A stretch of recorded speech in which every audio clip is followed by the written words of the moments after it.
is going on, Stadium Rant fans and basketball fans all over the world? Welcome back into another episode of the Putback. Nolan Brooks, Davinsky here with you.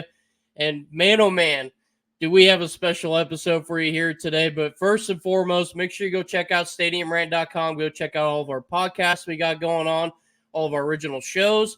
Go buy some merch while you're at it. We got t-shirts, water bottles, whatever you can think of. All of it over at stadiumrant.com. So go check out all of that.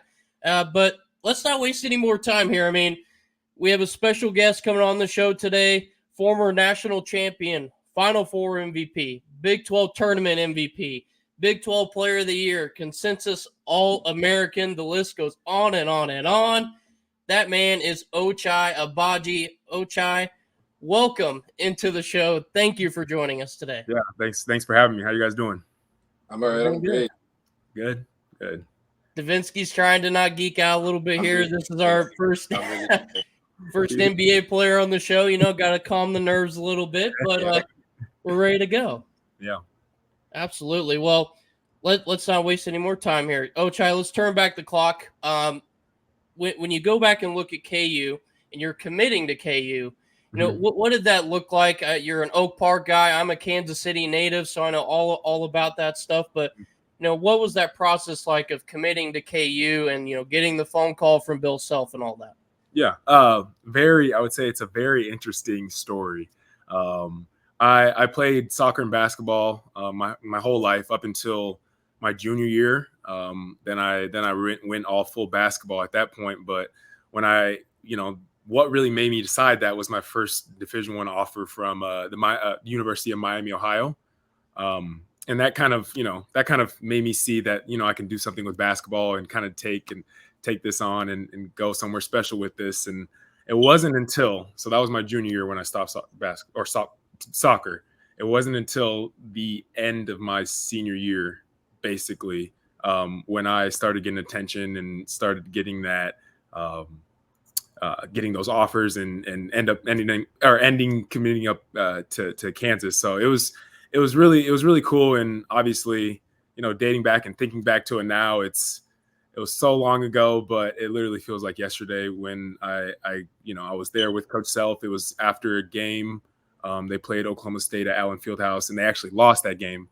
And he pulled me in after the game, and I was on a recruiting trip, and he was like, what you saw out there was not us and what we stand for here. And obviously we wanted to win that game, but we need you. And he offered me there, and in person, I really felt that. So on the drive back, I was like, man, this is the place I wanted to go. And actually, being from Kansas City, Missouri, when I moved to Missouri when I was 6, I actually was a Mizzou fan because I didn't know anything else about the rivalry, honestly. Yeah. But, kind of when I started being recruited, or when I was being recruited in high school, I kind of just let that go out the window. And I was like, I want to play at the best school possible. And Kansas is obviously the best school and the best as it gets. Absolutely. Well, yeah, such a interesting story. And Davinsky, I'm going to do one more question here, and then I'll bounce to you. So your freshman year, your red shirt gets pulled. You weren't expecting to be in that situation. You were, all right, red shirt, I'm going to sit back a year, and then I'll get my opportunity. That gets pulled. Udoka Azubuike's out for the year, and you get thrown into the fire immediately. It's like, all right, we need you. Can you kind of talk to me about, how do you adjust for something like that to go from red shirt to immediate impact player for Bill Self? I mean, I wouldn't say there's a perfect right way every single time. It's obviously based on situation and all that. But I remember just the best thing I did when I was redshirting and going into that year, kind of had the mindset of, I'm just going to, get better, get all the knowledge that I can in this redshirt year. But obviously when that decision came around, and obviously you factor in a lot of things, we had already played 13 or some like 13. It was double digits game. We had played, 11 or 12 games at that point. And I was like, if I go in and it's not the way I envisioned it, then I kind of wasted a half a year. Or I could go in and be like, this could be a new opportunity for me. And I could, learn at the game speed and learned in the Big 12s, being thrown in the fire. So I went with that route, obviously, and the rest is history. Well, absolutely. Davinsky, go ahead, man. All right. So for your senior year at Kansas, you won a championship. Mm-hmm. So how did that feel? How did winning a championship for your school feel? Mm-hmm. I mean, like going through, I think it meant a lot to me. First off, it meant a lot. It meant a lot to me, and obviously the people that had supported me, my time at Kansas, and even before that, my whole basketball career. But going from starting out and being a redshirt your freshman year to winning a national championship, that's literally only stuff you dream of, and that was something that I dreamt of, and I was like, coach sees me as a 4-year player, and that's not bad in some situations, and I wanted to continue playing in the NBA after my 4 years, and I wanted to get a college degree and all that. And so those are my goals. But at the same time, I wanted to Coach Self always would say this. He would always say, the way you come into things, or, as a freshman coming into the University of Kansas, you want to, what's the word to say it? You want to leave it the way you came into it, if that makes sense. With a good legacy and everything in that. So when I was, obviously my senior year and leaving off on a national championship, that was obviously a dream come true. And that was really a goal for me coming in as a freshman. And it seems so far down the road. I hadn't even played in any NCAA games at that point, but having that goal of winning a national championship for the school, just for the school and for the fans, because I know how much they love and care about the basketball program and the University of Kansas alone. So it meant a lot just for me, and it meant a lot for me to do that for fans and everyone. Yeah, absolutely.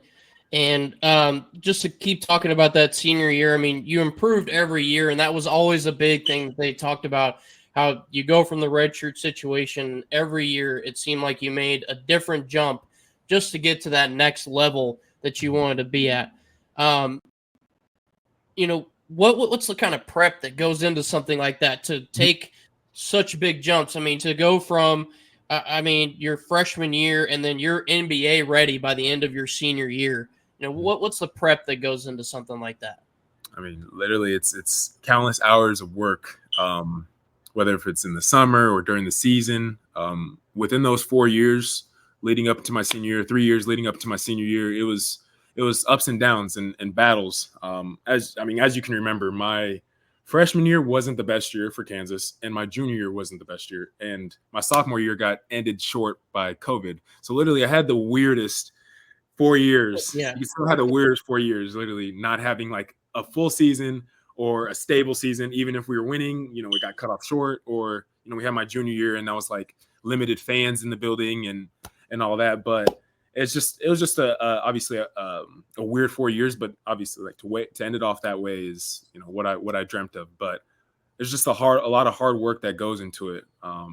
Countless hours, tweaks and different shot changes and all that and all that. But it set me up to be where I am today. And I'm thankful for all the people that were put in all the coaches and people that were put in my life to propel me there. So yeah, go ahead, Davinsky. All right, so describe your journey to the NBA. So how much work did you have to put in compared to your peers? Because you talked about your freshman year, you weren't really playing much. Sophomore year, cut short. Junior year, limited fans. And then senior year, you just exploded with showing off your potential. So explain the work that you had to put in. Yeah. And it kind of goes with my overall mindset of always being ready. I never really, I wouldn't say I never had that opportunity, but I had the opportunity. I was a starter all 4 years.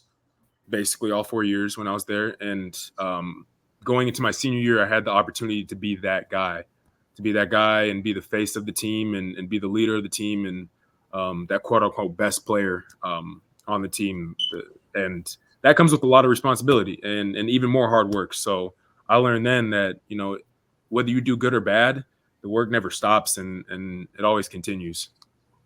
Yeah, absolutely. And we're welcoming in Jack now. This is one of our other co-hosts. He wasn't able to get in here now. He actually is from New Zealand, so he's in a way different time zone. Trying to line it up here. What time is it there?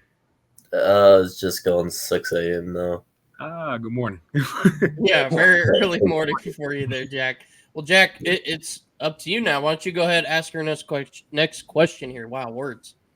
Yeah. No, I apologize, first of all. I promise I had every alarm set. I was ready. Mhm. But regardless, I'm here now. My first question was, obviously, got drafted out of KU, went to high school in Kansas as well. But I just wanted to ask about draft night specifically. Mhm. Obviously, got drafted to Cleveland and then got traded for the Donovan Mitchell trade. But someone asked specifically about draft night, how that was, and were you excited to play for Cleveland, or was there a specific place you wanted to go?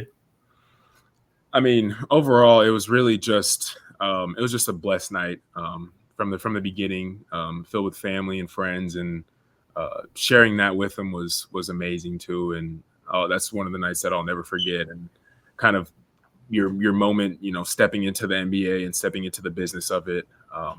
It was amazing. I mean, it's like I said, everyone's there and everyone's supporting you at the same time, coaches and everyone. And after you get to celebrate that, like after I got drafted, we went and celebrated it right after, and it was amazing. I know everyone there won't forget, and it's kind of like something that's always going to be there.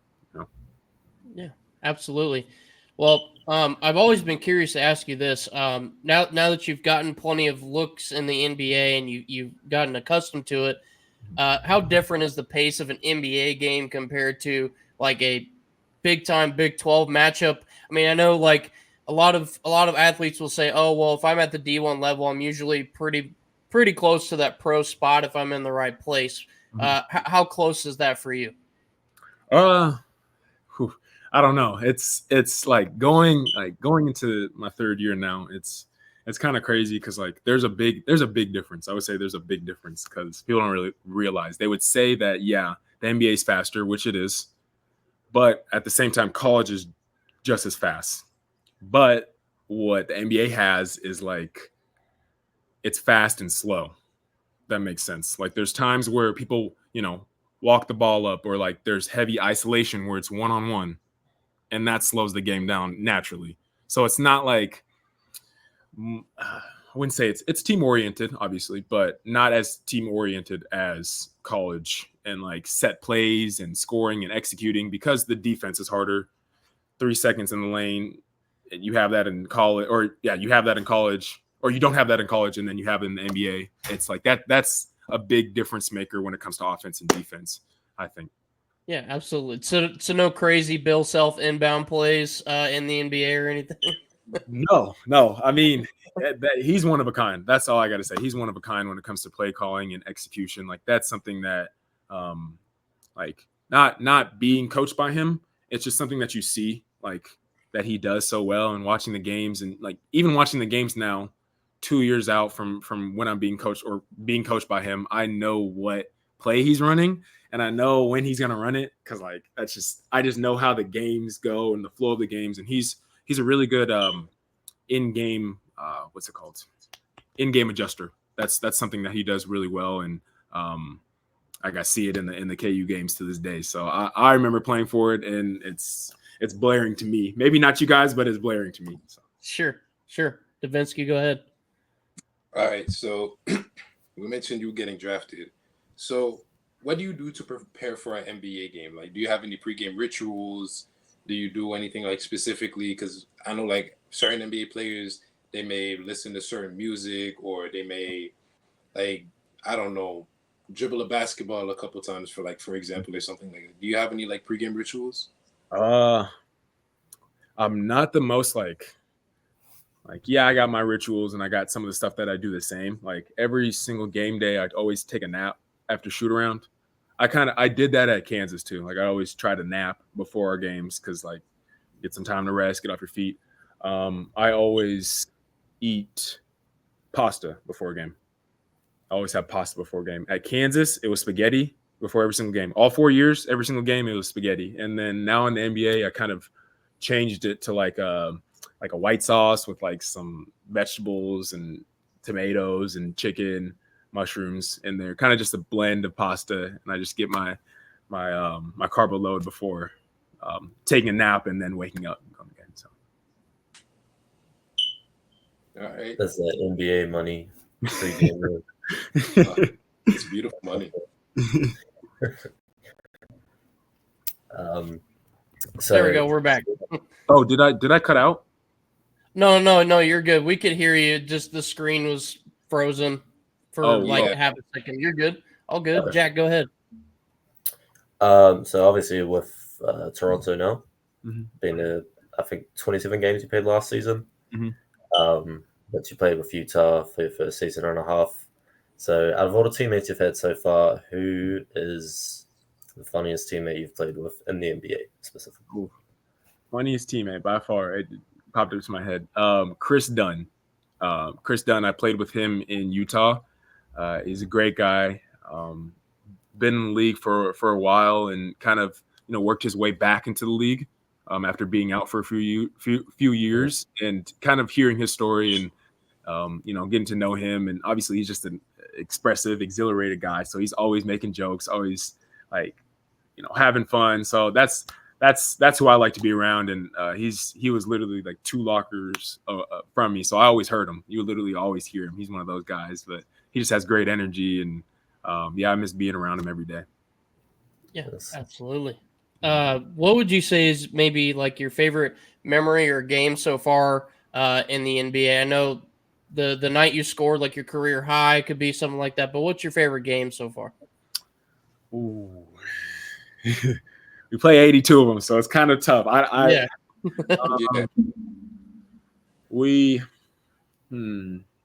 There's been some good, like really good games, like individually for me, and then there's just been games like where it's fun to play in as a team. My rookie year with the Utah Jazz, we beat the Celtics at home, and we beat the Kings at home, and I had a career high that game before I had my other career high, but those were some of the notable games that I had. And then with the Raptors, we beat the Bucks at their place, and that was kind of a crazy game to be a part of. So that was a lot of fun. Sure, absolutely. Davinsky? All right, so Jack asked about like funniest player. So growing up, who was your favorite player / your favorite team? Growing up, my favorite player was Kevin Durant, Dwayne Wade, Chris Paul, but really it was really Kevin Durant. Dame's one of my favorite players now, alongside Kevin Durant. So. Okay. Jack, my favorite team? Oh, you said favorite team. My favorite team. I didn't really have, so like I'm not really a fan of teams because like I don't know. Kansas City we don't have an NBA team, obviously. So the closest one is Oklahoma City Thunder, and that's when they had Kevin Durant. So like that's when I started paying attention to NBA basketball. I would say I was a fan of them, but then like once they all broke up, I was like, it's whatever. Like that. Okay, this is the way the NBA is going to be now. I don't really like. Let me just watch good basketball, or let me like individual players. So that's how it's been. For sure.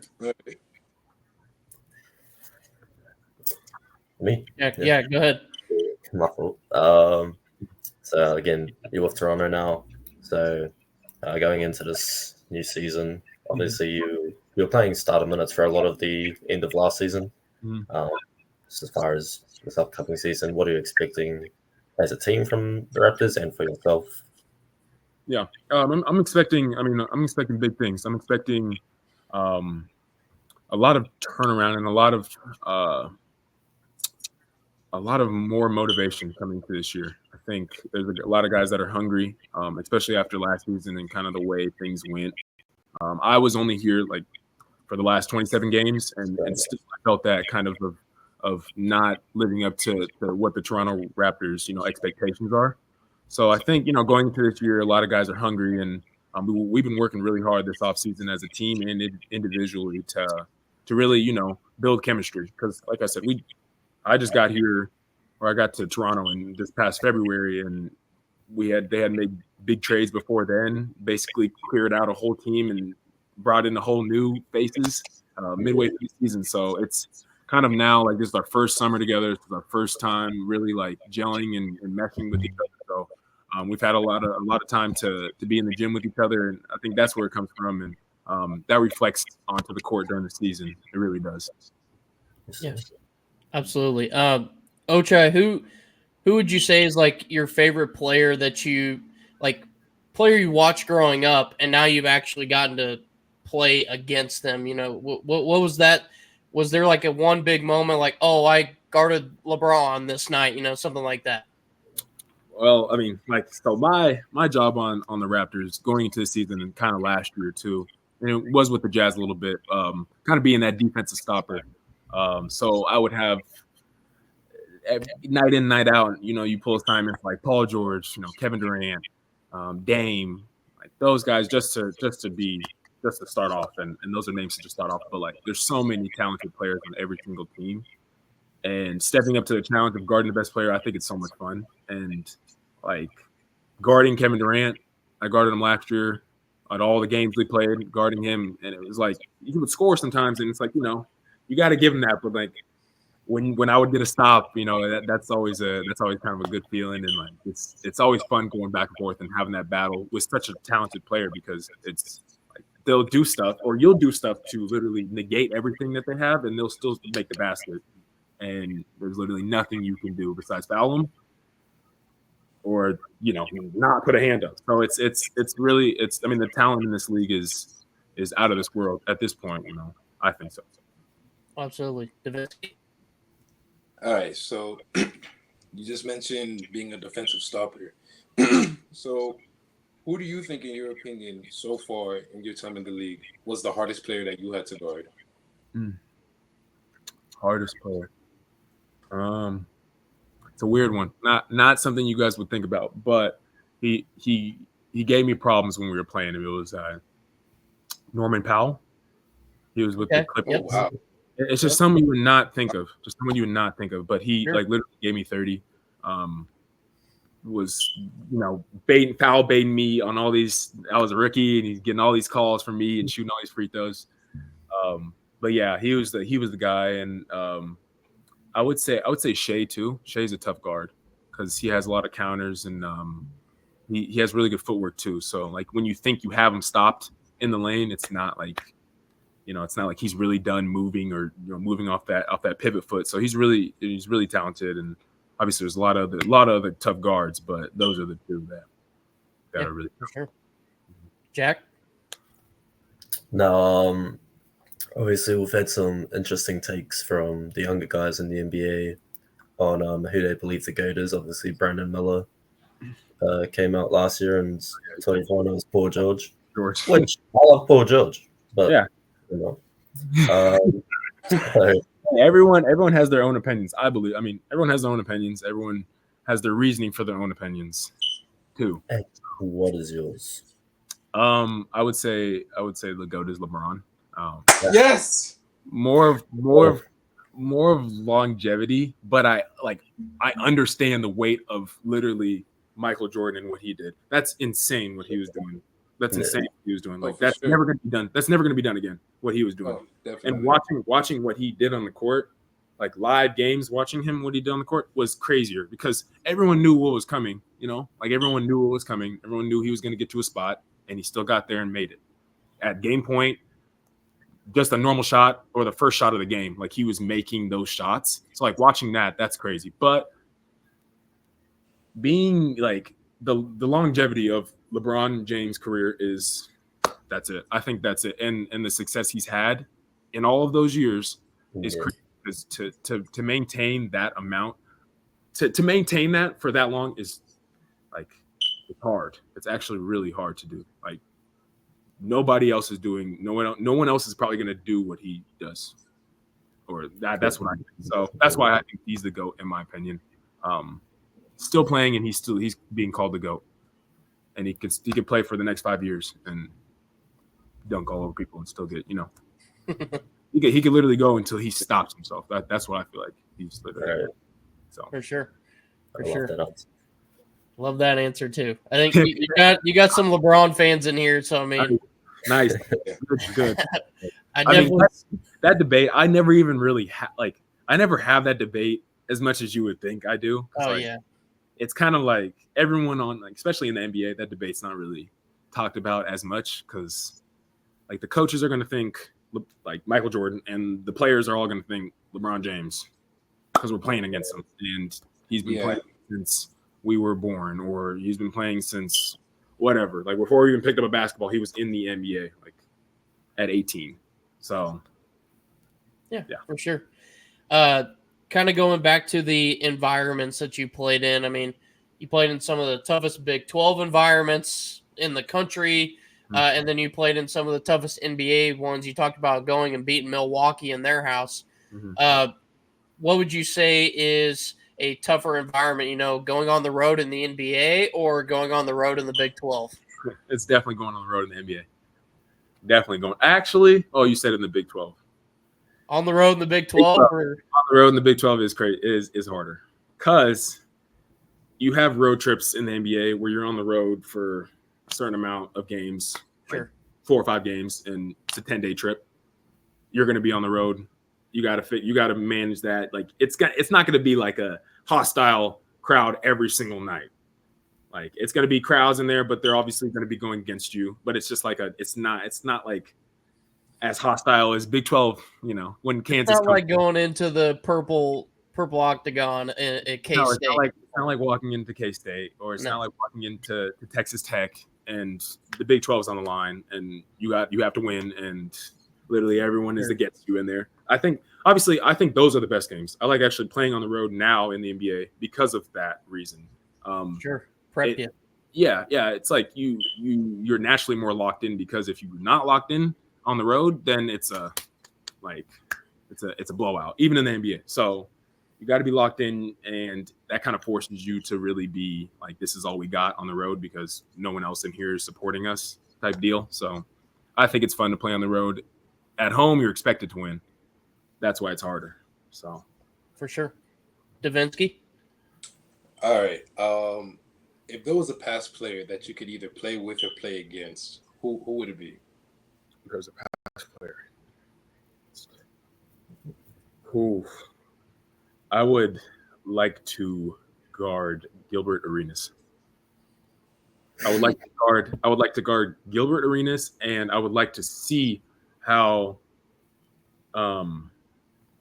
is the name. I would like to see how it would be if Brandon Roy was still playing, or if he played a few more years and didn't. Sure.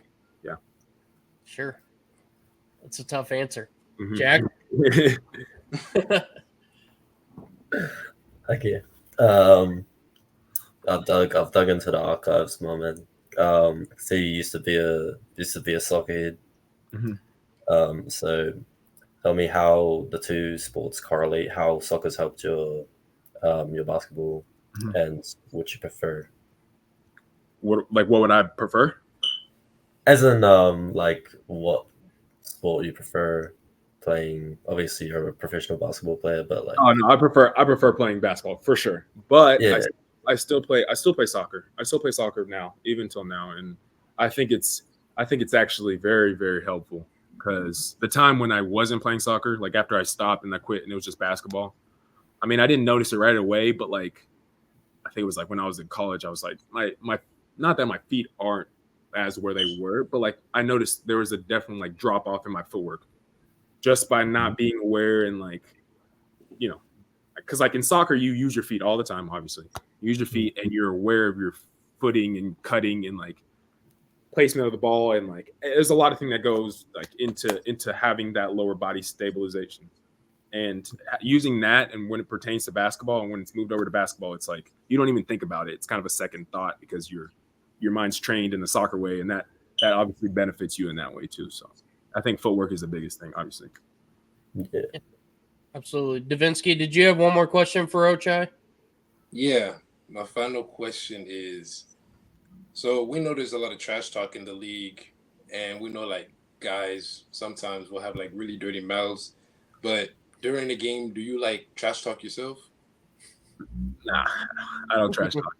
I've never been the one to trash talk, because I think like, yeah, you trash talk, but there's people that trash talk, but there's people that, like, all those people that have trash talk before, they've had a situation where they trash talk and it doesn't go their way, and then they look stupid. Like, they look stupid. So I'm like, I would rather just keep it quiet, because I think when people trash talk to me, or like, I mean, a lot of people don't trash talk to me because I'm not into like starting beef on the court, because usually trash talk is like, it's just stuff to get in your head, and then if someone gets in your head, then you're thinking about them more than you think about the game. So if you don't even have any kind of like reaction to it, or like anything they have to say, or like they say something, you just like smile and like brush it off, then I think that's more effective than saying something back, because I mean, they're just stuck saying that, and you don't have a response or anything. So on the court, I don't talk any trash. Off the court, don't talk any trash. I think it's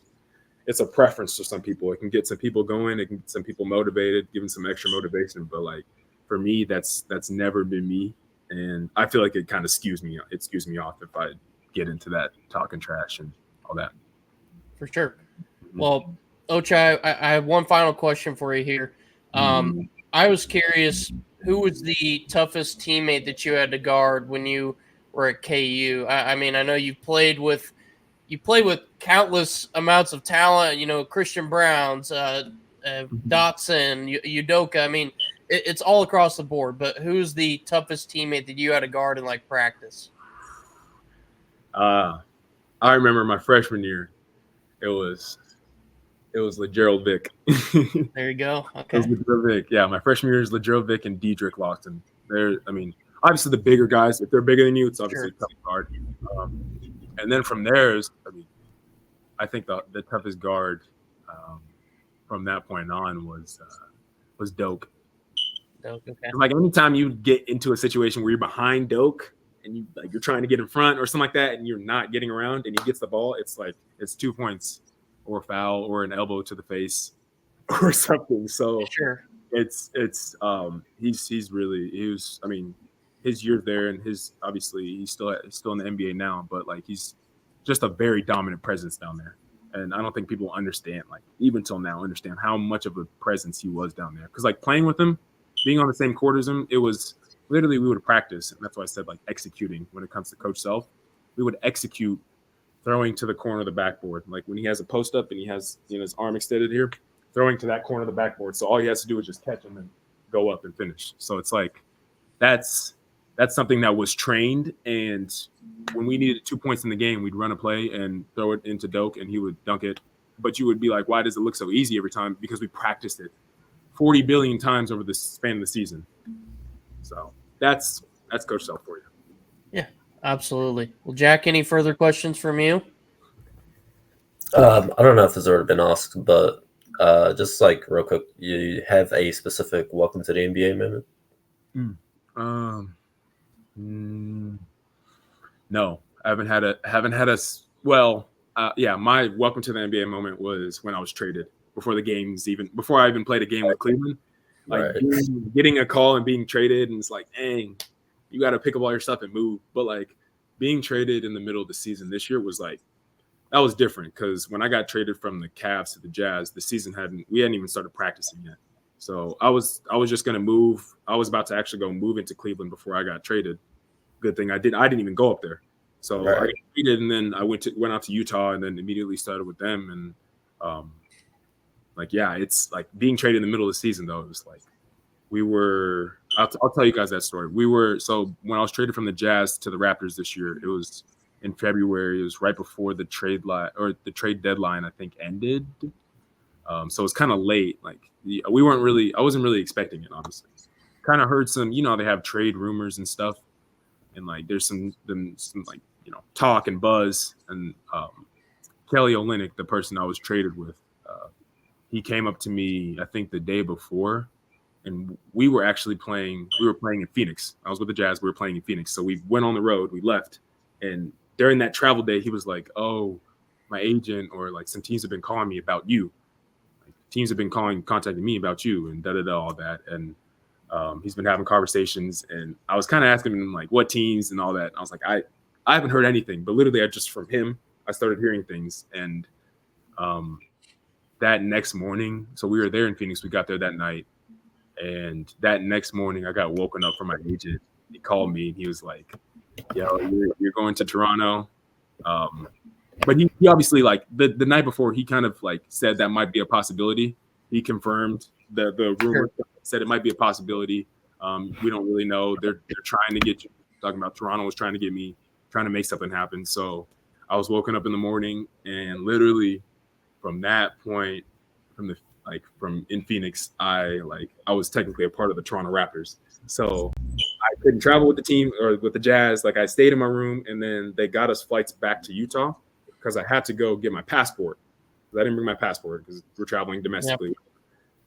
I had to go get my passport. So we went back to Utah, got our stuff the next day. And then, I got traded that day. And then the next day, literally on a plane to Toronto, Salt Lake, and show up. I have my work visa. They already have that all done and set up. And literally that's like, I think they played a game that day or something like that, but we didn't play. But yeah, it was crazy just coming in, and it's like, all right, there's your team now, and there's your locker, there's your team, all the stuff's being sent over. And a month later, I was fully moved in and all that. But it's a whole process, and they help you out with it. They help a lot. Like, both teams make it work because it happens a lot, and that's a realistic thing. So it's a good. I mean, it can be seen as a good thing and a bad thing, but I mean, for me, I always see it as a good thing because you're always wanted in the league if other teams want you and are looking for you, because it's a moving league. I mean, moving pieces everywhere. Guys are trying to win, or guys are trying to fill those roles, and teams are trying to win. So, like I said, it's constantly moving, and that's the business aspect that I learned when I got into the NBA. It doesn't matter. Yeah, constantly moving. Absolutely.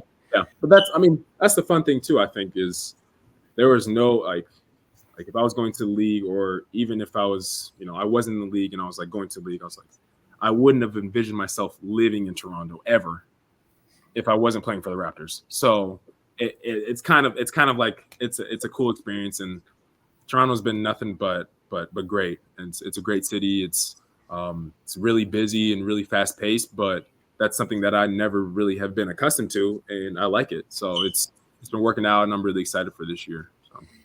Yeah, absolutely. Well, Ochai, thank you so much for coming on the show today. We really, really appreciate it. We know you're a busy guy. You're getting ready for the season and everything. Let's roll out the red carpet for you real quick. What do you got going on in your life outside of basketball? Anything you want to promote that we can kind of help push for you? Nothing much. Yeah. Besides basketball, the season's about to start. I just got engaged this past May. There you go. Congrats. We just set our date for our marriage. It'll be next June 21st. So that's really exciting. And very cool. And yeah, family's good, friends are good, and can't complain about my life. So. Well, absolutely. Well, again, thank you so much, Ochai, and we look forward to a productive season from you up in Toronto, and maybe we can get you back on the show one of these days, and we'll get a bit of an update from you. So, yeah, for awesome. Sure. Thank you. You guys have me back on for sure. Appreciate you guys. Yes, absolutely. Thank you, Ochai. Appreciate it, Ben. Appreciate it very much.